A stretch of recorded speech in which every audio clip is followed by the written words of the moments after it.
Hello students, exercise 7.2 हमारी चली हुई है और हमने 4 क्वेश्चन तक कंप्लीट कर लिए थे। आइए आगे क्वेश्चन नंबर 5। क्वेश्चन नंबर 5 हमारे पास, find the ratio in which the line segment joining A and B. एक लाइन सेगमेंट है जो ए और बी को क्या कर रही है, ज्वाइन। ए के कोऑर्डिनेट हमारे पास क्या है, 1, -5। बी के हैं हमारे पास -4, -5। Find the ratio in which the line segment joining A and B is divided by the x-axis। ये जो लाइन सेगमेंट है हमारी किससे डिवाइड हो रही है, x-axis। अब यदि ये x-axis से डिवाइड हो गया है तो जो पॉइंट इसको डिवाइड करेगा वो भी कहां होगा, x-axis पे। अब x-axis पे y क्या होता है, 0। क्योंकि देखो जो पॉइंट x एक्सिस पे होगा उसका x कोऑर्डिनेट भी होगा और y कोऑर्डिनेट भी होगा। तो x कोऑर्डिनेट तो उसका x और y कोऑर्डिनेट क्या है, x एक्सिस पे y कोऑर्डिनेट क्या होता है, 0। तो P कोई पॉइंट है जो इसको x एक्सिस पे क्या कर रहा है, डिवाइड। अब हमें ये बताना है कि ये पॉइंट P इस AB लाइन सेगमेंट को किस रेशियो में डिवाइड कर रहा है। तो ये रेशियो हमने लेट कर दी M1 और M2। हम बोल रहे हैं कि जो पॉइंट P है इस AB लाइन को M1 रेशियो M2 में क्या कर रहा है, डिवाइड। आइए आगे बढ़ते हैं। Let Px, 0 be the point divides the line segment in the ratio, इस रेशियो में M1 ratio, then by using section 4। अब हम क्या करते हैं इस एक्सरसाइज में, हम क्या कर रहे हैं, या तो हम हमारे पास कोऑर्डिनेट निकालते थे तो M1 M2 हमारे पास गिवन होता था। अब हमें M1 M2 निकालना है तो इसका मतलब हमें क्या गिवन है, कोऑर्डिनेट यानी x और y की वैल्यू। तो हम क्या लिखते हैं, x y is equal to, क्या फॉर्मूला था हमारा, सेक्शन फॉर्मूला का, M1 x2 plus M2 x1 upon M1 plus M2। यहाँ क्या था, y के लिए M1 y2 plus M2 y1 upon M1 plus. Clear है। अब x और y, x की जगह हमारा क्या है, x, y की जगह हमारा क्या है, M1 कितना है हमारा, M1 ही है। x2 ये हमारा x1 y1, ये x2 y2। क्लियर है। x2 कितना है हमारा, -4। M2 हमारा M2 ये है। x1 कितना है हमारा, x1 है हमारा 4। M1 प्लस M2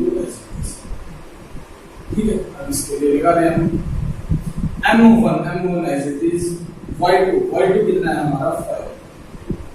M2 हमारा एज इट इज, y1 कितना है हमारा -5 अपॉन M1 प्लस। अब हमें निकालना है M1 M2।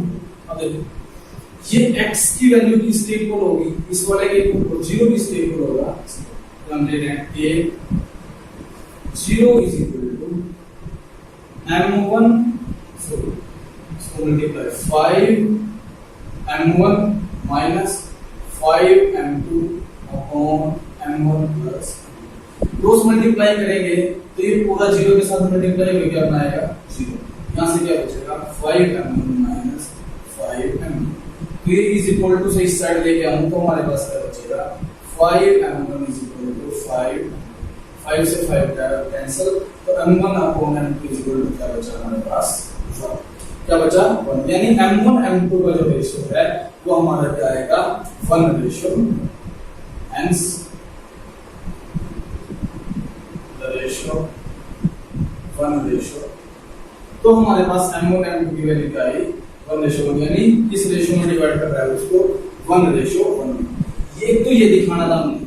मैं चेक कर लेता हूँ 7.2 का क्वेश्चन नंबर 5।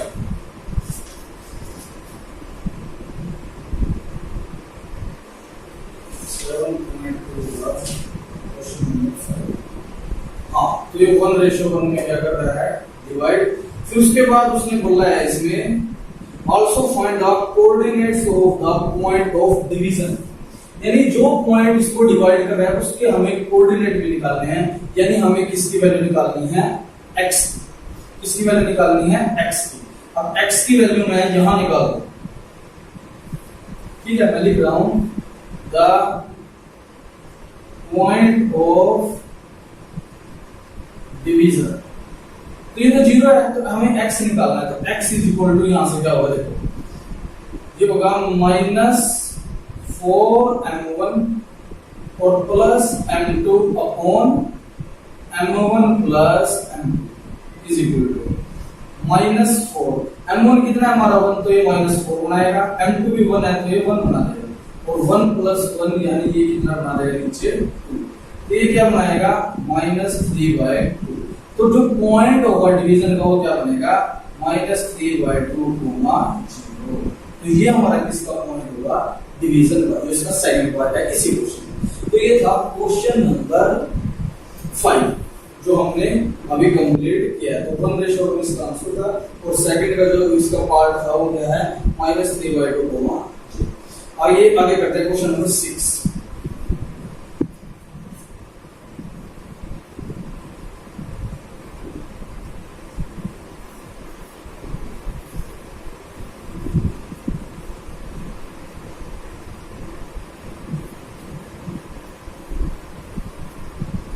क्वेश्चन नंबर 6 है हमारे पास, क्वेश्चन नंबर 6 है if 1, 2, 4, y, x, 6 and 3, 5 are the vertices of a parallelogram taken in order, find x and y। देखो हमारे पास क्या है, एक पैरेललोग्राम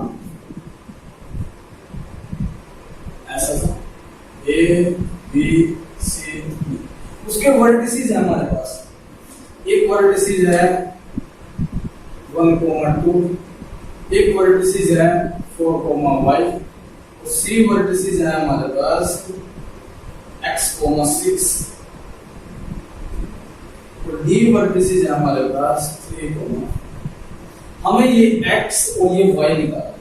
अब हमें पैरेललोग्राम की प्रॉपर्टी है, वो क्या प्रॉपर्टी है, जो पैरेललोग्राम के डायगोनल होते हैं ना वो बाइसेक्ट करते हैं, bisect each other, the diagonal of a parallelogram are bisect each other. अब डायगोनल कौन से हैं, ए से सी और बी से डी। अब बाइसेक्ट करने का क्या मतलब है, यदि ये पॉइंट ओ है ना, तो ये जो ए सी जो डायगोनल है इसका जो मिड पॉइंट है वो क्या होगा, ओ, यानी जितना ओ से ए होगा उतना ही ओ से सी होगा, बाइसेक्ट का ये मतलब इक्वल पॉइंट में इसको कट करता है, ठीक है। ऐसे ही सेम किसके लिए होगा, डायगोनल बीडी के लिए, डायगोनल किसके लिए, बीडी के लिए, कि जितना ओ से बी होगा उतना ही क्या होगा ओ से डी, यानी ये इसका मिड पॉइंट है, जो ओ है एसी का भी मिड पॉइंट है, और जो ओ है इसका भी मिड पॉइंट है बीडी का। इसका मतलब देखो दोनों डायगोनल का मिड पॉइंट सेम है, तो ये इक्वल होगा, mid point of AC is equal to किसके होगा, मिड पॉइंट ऑफ BD। ये बात समझ में आई।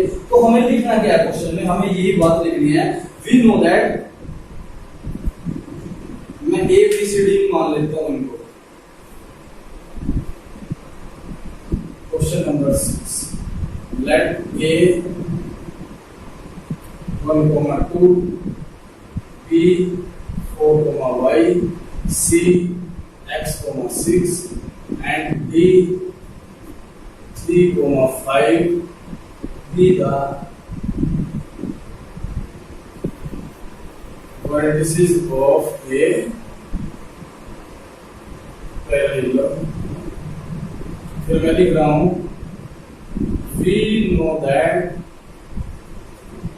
the diagonals of a parallelogram bisect each other। यदि बाइसेक्ट वो करेंगे एक दूसरे तो हमारे पास क्या होगा, so the coordinates of mid point of AC coordinates of mid point of AC is equal to किसके होगा, coordinates of mid point of BD। ठीक है, ये हमारे पास जो कोऑर्डिनेट्स निकल के आएंगे किसके, mid point of AC, coordinates of mid point of AC is equal to होंगे coordinates of mid point of BD। और मिड पॉइंट हम कैसे निकालते हैं, मिड पॉइंट हमारा, मिड पॉइंट का क्या फॉर्मूला होता है, x1 plus x2 divide by 2 और यहाँ y1 plus y2 divide by, ठीक है, एक के लिए। अब देखो जब मैं AC के मिड पॉइंट निकालने के लिए जाऊंगा, mid point of coordinate of AC, तो A से C ये हमारा क्या होगा, x1 y1 ये x2 y, ठीक है। तो ये x1 यानी क्या होगा हमारे पास 1 plus x divide by 2, 1 plus x divide by 2 और फिर क्या होगा 2 प्लस 6 डिवाइड बाय, ये AC के निकल गया है। अब हम इसे निकालेंगे BD के, तो BD के लिए ये x1 ये y1 और ये x2 ये y, तो ये 4 प्लस 3 डिवाइड बाय 2 और ऐसे ही y प्लस 5 डिवाइड बाय। अब ये दोनों आपस में इक्वल, तो ये वाला पार्ट इस वाले पार्ट इक्वल होगा, तो 1 plus x divide by 2 is equal to 7 by, ठीक है। तो यहाँ से मैं इसकी वैल्यू निकाल दूंगा x, दो से मल्टीप्लाई करेंगे तो क्या होगा 2 plus 2x is equal to 14, 2x is equal to 14 minus 2, 2x is equal to 12 और x इज इक्वल टू क्या होगा 6। अब यहाँ से देखो y वाला पार्ट ये है, तो ये 6 और 2 8, 8 by 2 क्या बनाएगा 4 is equal to y plus 5 by 2, 8 is equal to y plus 5, 8 minus 5 is equal to y, यानी 3 इज इक्वल टू y। तो x और y की वैल्यू क्या आ गई हमारी 3 और x की 6 और y की कितनी आ गई। तो ये क्वेश्चन था, इसके लिए ये इंपॉर्टेंट पार्ट था। तो जो हम डायगोनल निकालेंगे किसके, कोऑर्डिनेट, सॉरी जो हम कोऑर्डिनेट निकालेंगे मिड पॉइंट ऑफ AC वो इज इक्वल टू होगा coordinates of mid point of BD। तो वो कोऑर्डिनेट का मैंने फार्मूला बता दिया, मिड पॉइंट फार्मूला बता दिया और उसको क्या कर दिया सो। तो ये था हमारा क्वेश्चन नंबर 6 7.2। ठीक है बच्चे, बस आज की वीडियो में इतनी, मिलते हैं नेक्स्ट वीडियो में कुछ और क्वेश्चन। बेटा यदि मेरी वीडियो आपको अच्छी लगती है, पसंद आती है, तो मेरे चैनल को सब्सक्राइब कर देना और ज्यादा से ज्यादा वीडियो को अपने फ्रेंड्स में डालना। मिलते हैं बच्चे नेक्स्ट वीडियो में। Thanks for